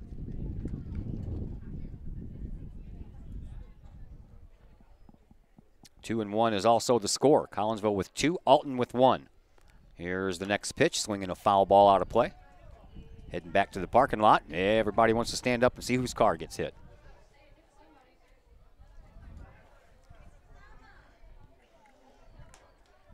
I'm usually one of the first ones here, so I park as far away as I can. All the way up against the tree line on the other side of the parking lot. 2-2 the count to Riley Phillips. Swing and a miss, or a foul. He got a piece of it as he went golfing. 1 run already home here in the Alton top of the 5th inning. Runner on at first, that's the shortstop Robbie Tall. 2 outs. Riley Phillips up with a 2-2 count. Hunter Counton from the stretch for the Kahawks, checks on his runner and delivers. Swinging a shot right back to where it came from. Counton underhands it over to Morski at first base, and the inning comes to a close, but Alton does pick up their first run on 1 base hit, and they strand a runner as well. We head now to the bottom of the 5th. Collinsville up 2-1.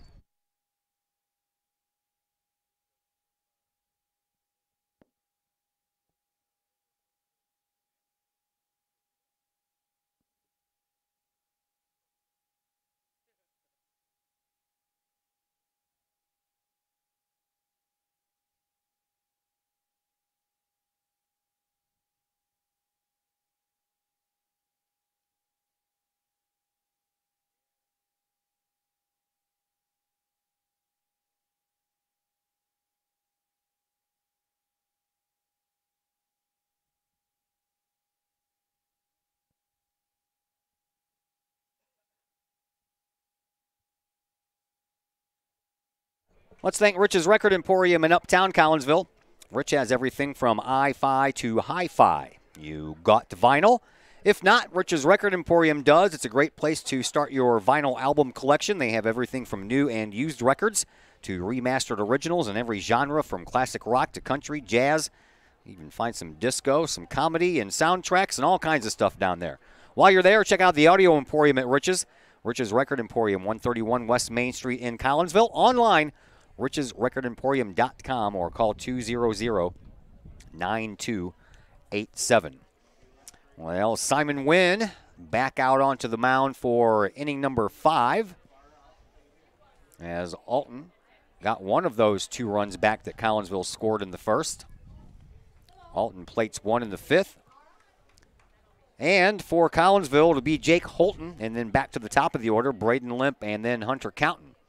Holton hit into a 4-6-3 double play his first time up. This time he singles through the left side, and then it gets all the way to the fence on a very ill-advised throw there by Tall. There was no way he was throwing anyone out. I would have beat that run out. Yeah, as good of a shortstop as he is, that's just a mental mistake there, and another mental mistake by the first baseman, just not to knock that thing down.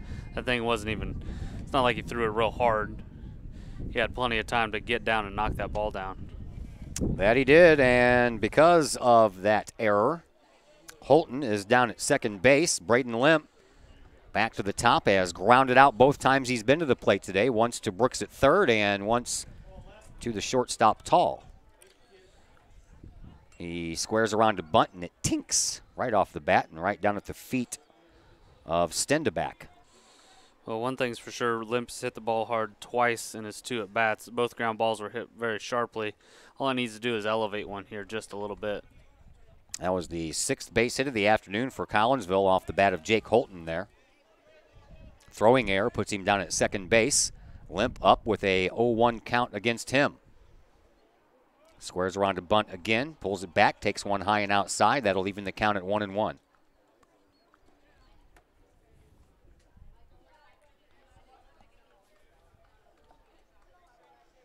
Now Wynn steps off. You see the defensive rotation by Alton there. You got their first baseman crashing, second baseman trying to get to first base. With Braden Limp's speed, if he puts it, toward the oh, there goes a runner. There goes Alton, and he is picked off. Yes, he is. Man. Second lost Kahok on the base paths here this afternoon. That can't happen. Not in a situation like this. You get a guy on second base with nobody out, and Braden Limp up to bat to push across an extra run and gets himself picked off at second base. He left way early before Wynn was even in his windup. So Wynn, and there's a bouncing ball that Tall has at shortstop. Long throw from deep behind second base, and it's in time for the out. That would have at least moved the runner over. Yeah. And then giving Hunter Counton a chance to drive him in. Counton is 2 for 2 on the afternoon. 2 singles, stolen base, and a run scored. Trying to help his own cause.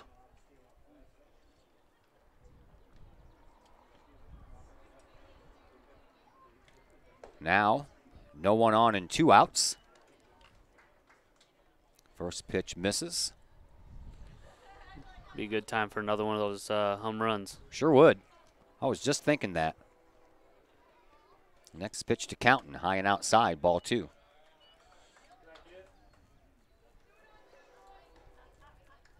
Akel is up in the bullpen once again. It's about the 3rd time he's been up. Mm-hmm. Morski getting loose in the Kahok dugout, too. There's a high fly ball that will send Stilts back near the warning track, but he makes the catch, and the inning comes to a close, so nothing doing here for Collinsville despite a leadoff single by Jake Holton. We head now to the 6th inning. Collinsville still up 2-1.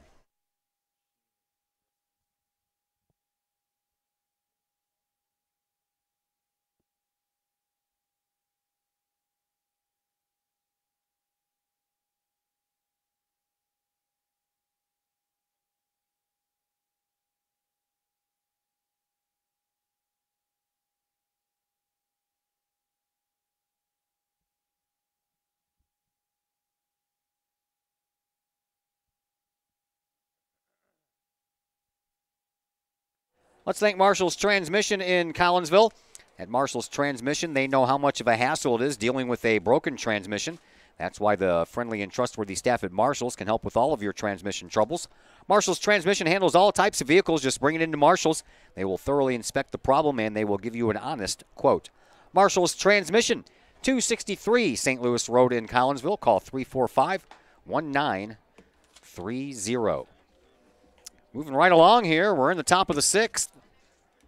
2-1, Collinsville has the lead. It's getting kind of late, and it's a very, very close one-run game. So really at this point, sir, no room for any errors. Not at all, and what you're looking for here is Hunter Counton to have another one of those quick innings where he just throws 3 or 4 pitches the first couple batters and able to get out of it early. Adam Stilts, Ben Mossman, and Brandon Drosty will take care of the batting responsibilities here in the top of the 6th. If anyone can get on, Simon Wynn, the number 9 batter in the order, may have a chance to bat if they keep him in the lineup at that point. But first, it's Adam Stilts. Stilts has reached on a fielder's choice, and he is one of 5 strikeout victims on the afternoon for Hunter Counton. And the first pitch is a called strike to Stilts, the right fielder for Alton. Next pitch to the Redbird, outside, 1-1. Shroggy and Counton both here have to get on the same page and be in attack mode here. Late in the game, you got to put pressure on Alton to swing the bat. There is a swing, and there's a base hit. Out to right field for a second. Vlasic thought about throwing to Morski over at first base, but I think that Stilts had a little bit too much speed for that. That's only the third base hit on the afternoon for Alton, but it puts a runner at first base, the tying run at first base.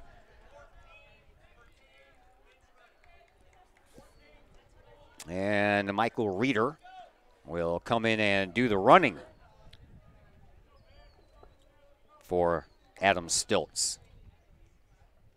So counting again from the stretch. There's a bunt that's foul right on this side of the third base line. Good job by Schrage there to pop out and get a glove on that ball before it rolled back into fair territory.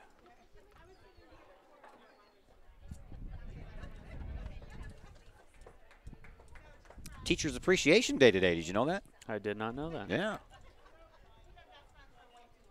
Bovenet in at third, ready for the bunt, and instead a throw over to first base, and a nice job by Morski to leave his feet and keep the runner at first. A little bit of a high throw there by Hunter Counton. Next pitch on the way, stays high, snap throw down to first base, and back in there, yeah. That was real close. Reeder just got his foot back in there right before Morski placed a tag on the leg. 1-1 the count to the batter. Pitch. Once again, Mossman takes back the bunt, takes one high and inside, 2-1. Mossman was hit by a pitch in the second, grounded out to Bovenet back in the fourth. Reeder has his lead from first.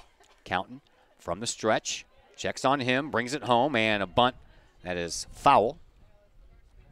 Down the first base side will even things now at 2-2 to Ben Mossman, the left fielder here for Alton.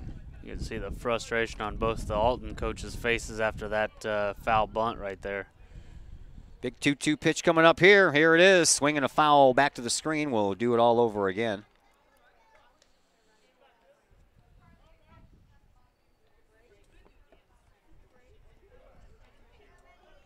Counton quickly ready to go back to work. Here's the next 2-2 pitch. Sky ball, and TJ Williams is on his horse. He's not going to get there. That ball is going to bounce all the way up against the wall. Reeder is going to come around third. Here is the tying run. A throw at the plate is high. Nice job by Hunter Counton to back up Schrage and keep Mossman at second base, but Mossman delivers a RBI double that ties it up at 2. I guess it doesn't matter when you don't get the bunt down if you can hit a double. Yeah. They're not mad at him anymore, are they? Nope, not anymore. So Mossman down at second base with an RBI double. And we are tied at 2. No one out here. In the 6th, Brandon Drosty to the plate now. The DH has been hit by a pitch, and he has flown out. He has a runner at second with no one down. And looks at one low, ball 1. Simon Wynn is in the on-deck circle. So it appears Alton may keep him in the game and put him back out there on the mound for inning number 6. Sure hope so. Swinging a little foul tip. Yeah, me too. Foul tip that ends up behind home plate. Evens the count at 1-1.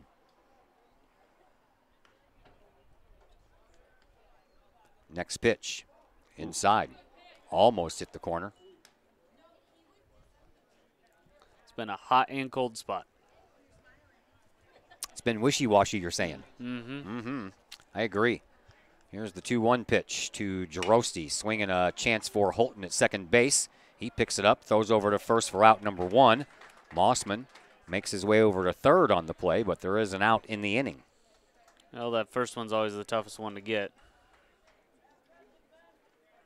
That'll bring up Simon Wynn. Wynn has been a strikeout victim both times up, once looking, once swinging. Like to see another one of those. Either variety would do me just fine, sir. Thank you very much. 2-2 game now. Swinging a high fly ball out of play down the third base side. That's about as active as he's been in the batter's box all game. Back to the top of the order, and Mikey Hampton waits on deck. Here's a breaking ball that never broke. It stayed outside. 1 ball, 1 strike to count. Runner at third base represents the go-ahead run. Ben Mossman stands down there after an RBI double. Next pitch to Wynn. That's going to get a run home and possibly more. That ball drops down and will roll close to the wall. Limp tracks it down, but Wynn is on with an RBI double of his own, and he has just given himself a one-run lead as Mossman comes in from third base to make it 3-2.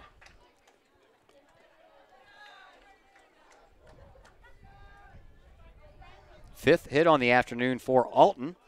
That is going to bring Coach Trapp out of the dugout. We'll see if he wants to make a pitching change, and he is asking for the ball, so we do have a pitching change. We'll be back in just a moment on the Kahok Sports Network.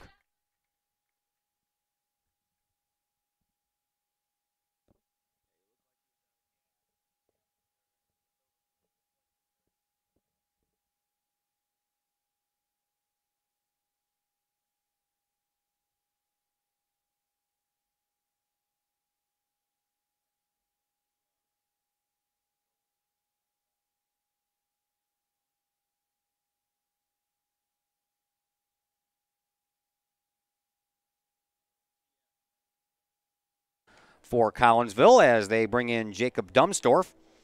Dumstorf will be appearing in his 8th game. He has started 1, and he has 1 complete game under his belt this year. 16 1/3 innings pitched is what he have, and for Mr. Dumstorf, he has 14 strikeouts to go along with 9 walks. And he has not given up a long ball this year. That's nice to see. Not used that often, but here he is trying to keep things kind of where they are. So Collinsville will have a chance as they are down to their final 6 outs because Alton has just taken a 3-2 lead here in this 6th inning. And the first man Dumstorf we'll see will be Mikey Hampton as we go back to the top of the order. Hampton, ground out, back in the first, fly ball out back in the second, and then walked and scored the first run of the game for Alton in that 1-run 5th inning. Runner on at second, 1 out. First pitch from Dumstorf hits the outside corner to Hampton. 0-1.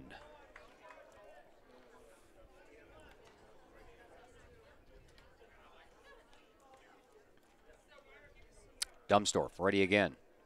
The righty brings it low. Oof. I guess. Your guess is as good as mine. That was my guess. I said low because I guessed. Yeah. 1-1 the count. Dumstorf ready with the next. This one's in the dirt. Outside and low. Ball 2, 2-1.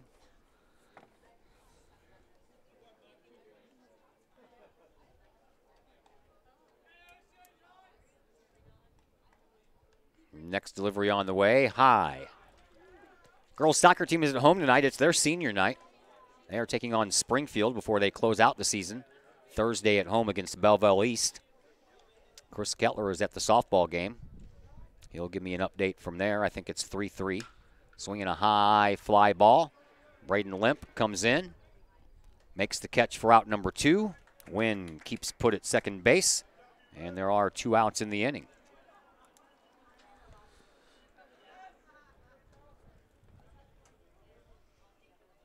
Yeah, 3-3 count. I got a new one, and Kahoks take the lead 6-3 after 5 innings.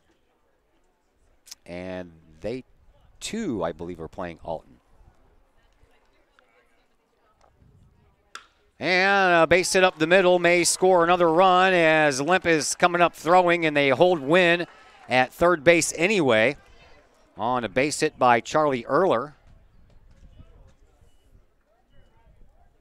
Definitely a good move by the coach there at Alton. Even though that throw was offline, I don't think he would have made it. I don't think so either. Besides that, Wynn slipped for coming around third. So that negated that effort anyhow.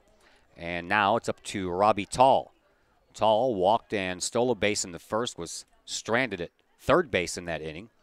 A ground out in the third and a single in the 5th. Outside, hits the corner.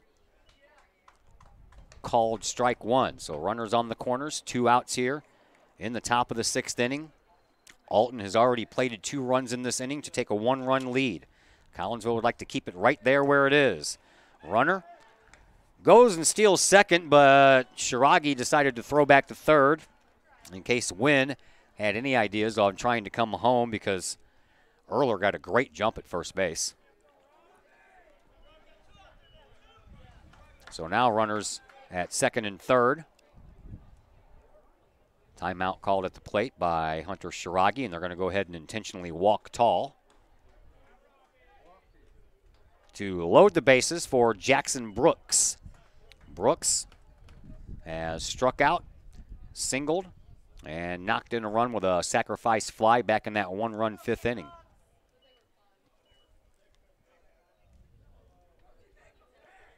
So bases are loaded once again. This is how we started the game way back in the first. Alton ended up stranding the bases loaded in the first. Collinsville came back and scored 2 runs in their half, but that's been it for Collinsville offensively since then. First pitch misses to Jackson Brooks. Next pitch also misses. Shiragi has it go off of his shin guards, and it stays in front, so Wynn does not budge from third. I think the umpire helped out on that one, actually. Dumsdorf needs to settle down here a little bit. A couple of pitches in the dirt. Needs to kind of settle down, straighten things out. Next pitch. That one is, throw down to third base. They call that one a strike? He did not. 3-0. High throw from Shiragi down to Bovenet. Bovenet had to spring into the air to snag that one, or that one would have been down the third base line and may have scored more than just the one. There's a strike. Dumsdorf trying to keep the wheels on this thing. 3-1 the count to Jackson Brooks. Brooks is the 8th man to bat here in this inning. Next pitch, swinging a fly ball. Williams on the run, and Hunter Counton took over out there after he stopped pitching, and that was a nice play. Counton on the run snagged that one, but Alton does score a couple of runs, and they take the lead as Collinsville bats in the home half of the 6th. Alton up 3-2.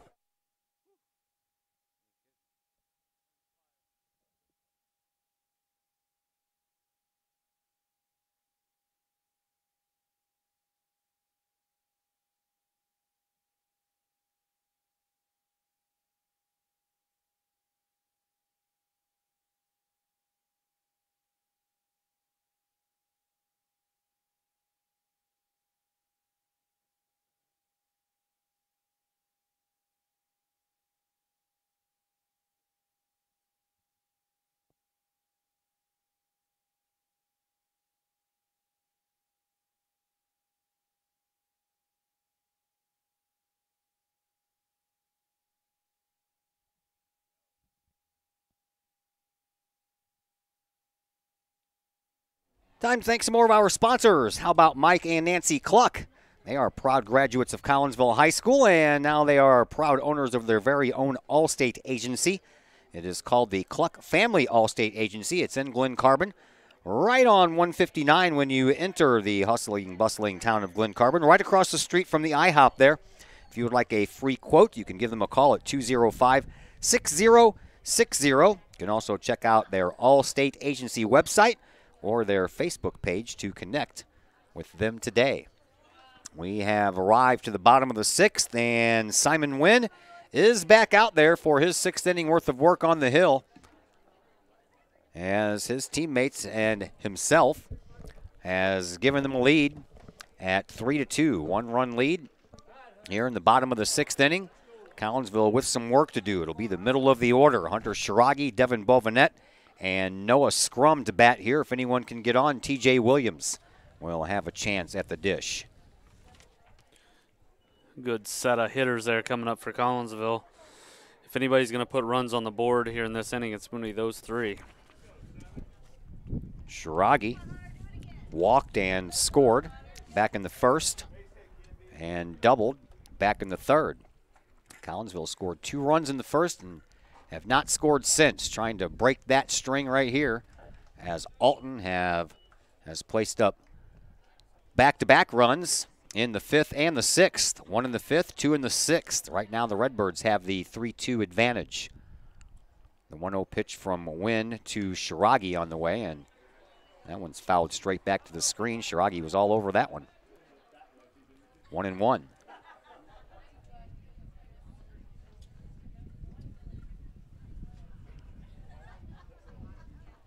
Wynn looks in, has his sign from Stendeback.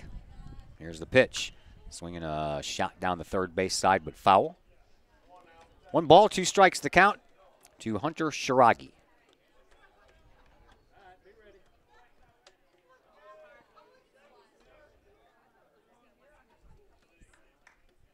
Wynn ready with the 1-2. Here it is. Way high and outside. Struggled with that breaking ball all day today. Yeah, he has.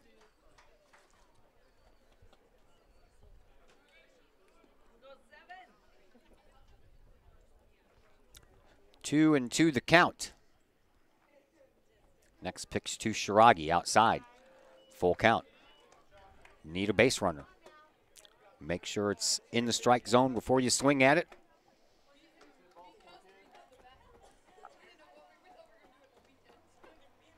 Wynn ready with the next. Here it is. Swinging a foul ball out of play by Shiragi. We'll do it again.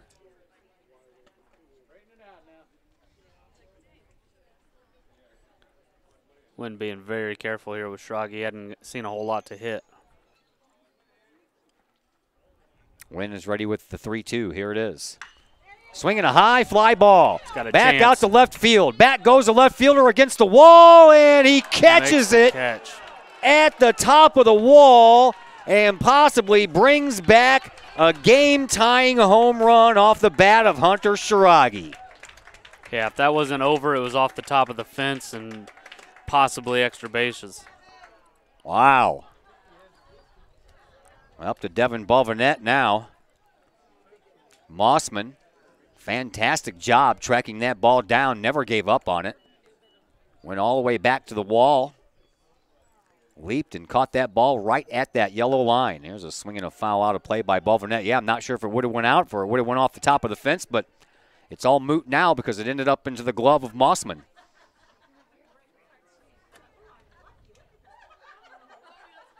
Wynn ready with the 0-1 now to Bovenet. That's a ball that stays outside. Bovenet 0 for 2 on the afternoon with a RBI ground out in the first. And he popped up back to the pitcher Wynn back in the third.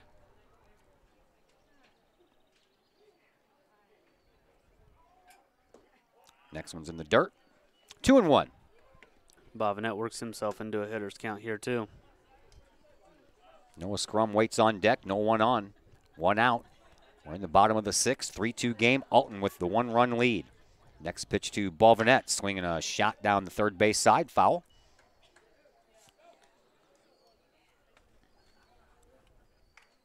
One thing's for sure, Collinsville has hit the ball hard off a Wynn, but they can't seem to get that hit when they need it the most. Wynn ready with the 2-2. Swing and a miss, and Bovenet is down on strikes. And for Wynn, that, believe it or not, is his first strikeout of the afternoon. I can believe it. Yeah, Collinsville has only left 3 base runners on compared to 10 left on for Alton. Now Noah Scrum needs to keep the inning moving. Scrum had an RBI double his first time up, but he skies one on the infield. And second baseman Erler has tracked it down, and it is a 1-2-3 inning for Wynn and the Alton Redbirds. We head now to the 7th inning, getting kind of late here, folks. Collinsville trailing Alton by a score of 3-2.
Todd Duke, Josh Hartle back with you. Top of the 7th from Fletcher Field here in Woodland Park in Collinsville, Illinois. Alton Redbirds have a 1-run advantage, a 3-2 game, as Dumsdorf is back out onto the mound. Riley Phillips was the only man that didn't get a chance to bat in that 6th inning, so he leads off the 7th. And Phillips has reached on a fielder's choice twice and has grounded back to the pitcher.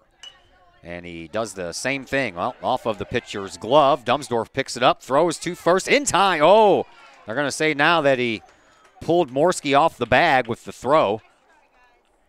So safe at first is Phillips.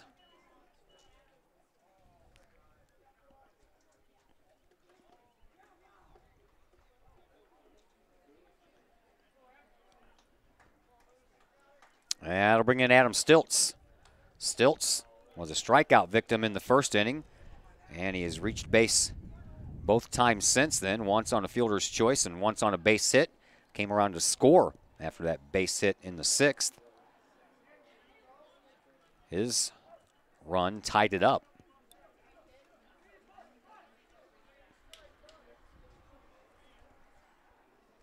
Dumsdorf has a runner on first to deal with. Outside, 1-0 the count. Stilt squaring around to bunt.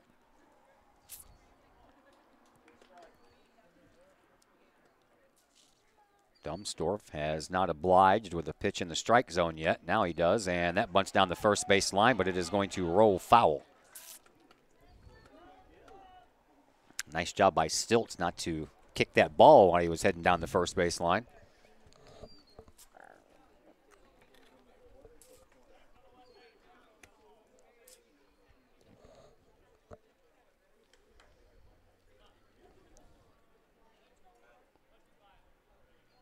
Two and one the count.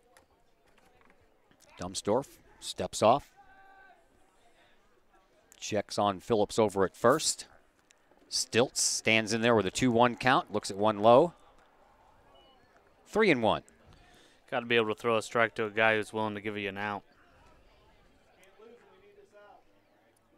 Yeah. Just throw one right down the middle and let him bunt it. There it is. It's out front. Dumsdorf picks it up, throws over to first base in time for the out. Sacrifice works. That was a little closer than what you'd like, huh? Absolutely. I mean, you got to get that ball and fire it down to first base. Dumsdorf got off the mound fairly quickly, but took his time getting it to Morski at first. So 1 out. Phillips down to second base. Here comes Ben Mossman. Mossman doubled in a run in his last at bat in that 2-run 6th inning. Before that, he was hit by a pitch and grounded out. Dumsdorf brings it home. High and inside. Snaps all the dirt out of the glove of Shiragi. Almost right up into the eyes of Mossman. Mossman just made a great catch out in left field to possibly rob Shiragi of a home run. Next one hits the outside corner. 1 ball, 1 strike to count. 1 out, runner on at second base. We're in the top of the 7th inning. 3-2. Alton with the 1-run lead. Swing and a miss. Bottom dropped out of that one from Dumsdorf. You know, one of the sharper breaking balls he's thrown so far since he's came in the game last inning. Next pitch. Swinging a high fly ball. Hunter counting a couple of steps in, then he has to take a couple of steps back. He is there for out number 2. That's going to leave things up to Brandon Drosty, the designated hitter, who was hit by a pitch in the 2nd, and then a fly out and a ground out to follow. Dumsdorf ready to go. Here's the pitch. That one hits the outside corner, called strike 1. Hunter Counton had 5 strikeouts while he was on the mound, 3 walks. And he also hit a couple of batters. Closed the books on him as he gave up all 3 of the runs and 5 of the 6 base hits. 1 ball, 1 strike to count. Swinging a foul ball. Back to the Collinsville dugout. Got a little help on that one, I think. Ball was a little inside. As Drosty is up there, trying to stay alive. Collinsville 1 strike away from batting in the bottom of the 7th, needing 2 to win. Oof. Well, he tried to lead in on that one. He thought that ball was going to hit him. It looked like it was right out of the hand to Dumsdorf, but then it had that nice breaking action, almost hit the inside corner of the plate. There's a swing and a miss. Boy, he took a lot off of that pitch, did Dumsdorf, and totally fooled Drosty on that one. So we head now to the bottom of the 7th inning. Collinsville needs 2 to win. Back in a moment on the Kahok Sports Network.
TJ Williams, Matt Campbell, and Garrett Morski. Middle of the order, or the end of the order, pretty much for Collinsville. Last chance here. Bottom of the 7th, Kahawks trail by 1 run, 3-2. Williams on the afternoon. Singled his last time up, was left at second base. Flew out to Mossman in left field way back in the 1st. Need base runners to have a chance, and there's the first one. Williams singles out to left field, and now the winning run comes to the plate in the form of Matt Campbell. Campbell has hit pop fly outs both times up to the plate, once to Mossman in left, once to Hampton in center. You got to think that Coach Trapp had a little conversation with his hitters before this inning started, talking to him about pitch selection here with Wynn working deep into the game here, looking for something they can square up and hit line drives.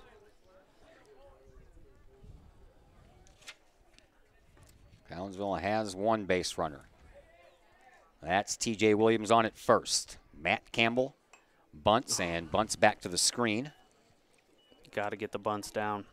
Tying run on at first base, that's of course is the most important run. You can't win it without tying at first, unless you do it walk-off style. You got 2 guys after Campbell here. You got Morski and Holton. 2 guys have been hitting the ball actually pretty well the last couple games. Here's the 0-1, swinging a high fly ball. Hampton in center field is tracking it. He has it for out number 1. Williams back to first, and the Kahawks are down to their final 2 outs. That'll leave things up to Morski, who singled his first time up. Grounded out to the first baseman Phillips unassisted in his last at bat. That was back in the 4th. Morski needs to keep the line moving here. Wynn checks on Williams and throws over there. And Williams is back in, no problem.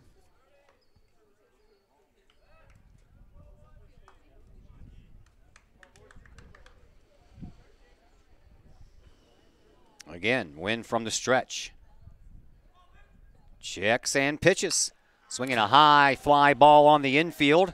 Third baseman Brooks calls for it and hauls it in for out number 2.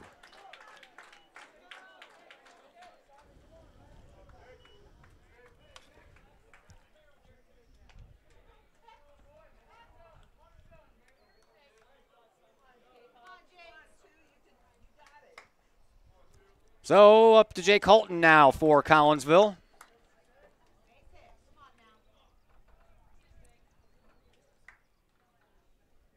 And a swing and a foul ball out of play.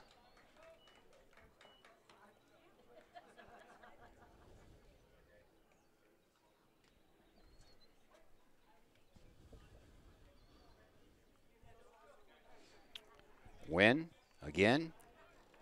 Checks on Williams, brings it home to Holton high. Ball 1, 1-1 the count.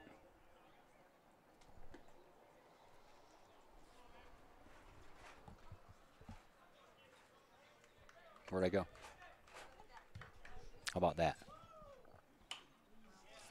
Foul ball out of play.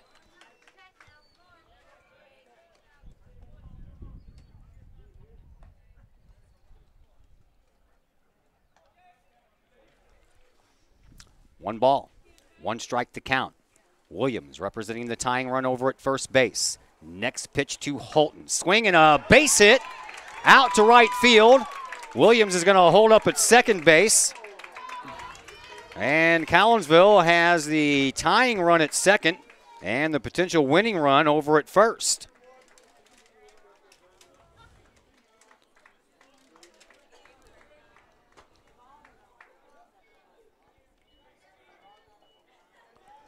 That's the 9th hit on the afternoon for Collinsville, but right now, Kahoks trailing on the scoreboard by 1, 3-2.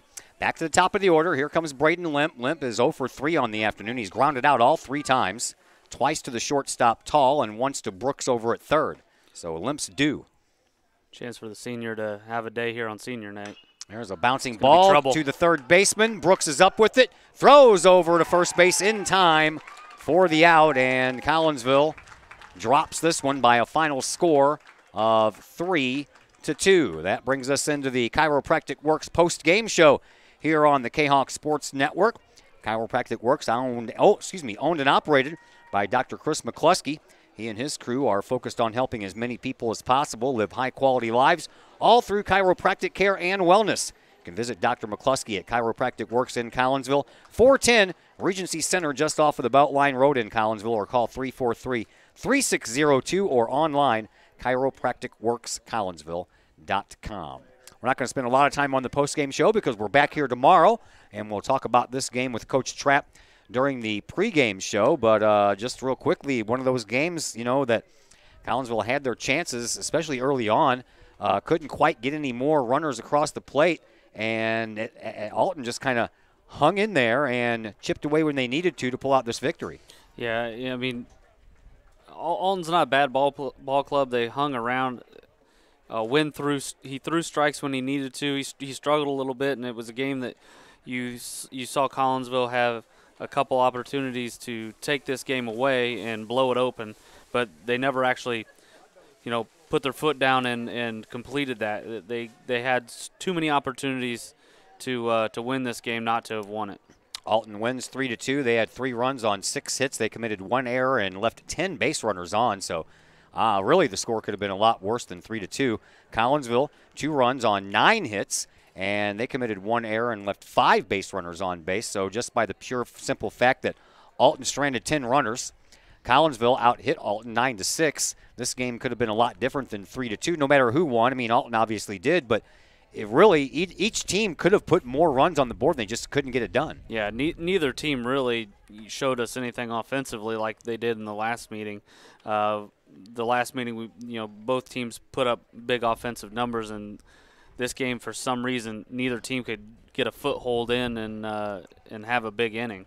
How big is that play out in left field by Mossman, making that catch right up against that yellow line? Huge. Mm-hmm. And how big are the 2 foul balls that Collinsville had down the line? You're 4 inches and 4 inches. You're 8 inches away from having a game where Collinsville's leading going into the 6th, by 3 or 4 runs. Like you say, this game is always a game of inches, and it's a game of chance too. They made a great play out there in left field on a ball that, even if it doesn't get out of here, that's extra bases for Hunter Schrage. And unfortunately, Collinsville just came in on the wrong end of this game. Yeah, now they don't have a lot of time to think about it. They're right back here tomorrow against Columbia, and got to try to find a way to snap that 5-game losing streak, man. We're coming up on, after tomorrow you have only 4 games left before the playoffs start, so got to, at some point, find a way to get on a roll here. Yeah, I mean, Collinsville's been in pretty much every game that they've lost in the last 2 weeks. I mean, they've been right there. They've had opportunities, but with having a short bench and a short roster here and guys injured and guys missing, it's been tough for Collinsville to try and scrape across some runs. All right, softball team, last score I got was 6-3 after 5. JV soccer ended up in a tie at 0-0, and just got this handed to me as well. The Southwestern Conference boys track and field meet at East St. Louis has been suspended after a fight breaks out in the stands.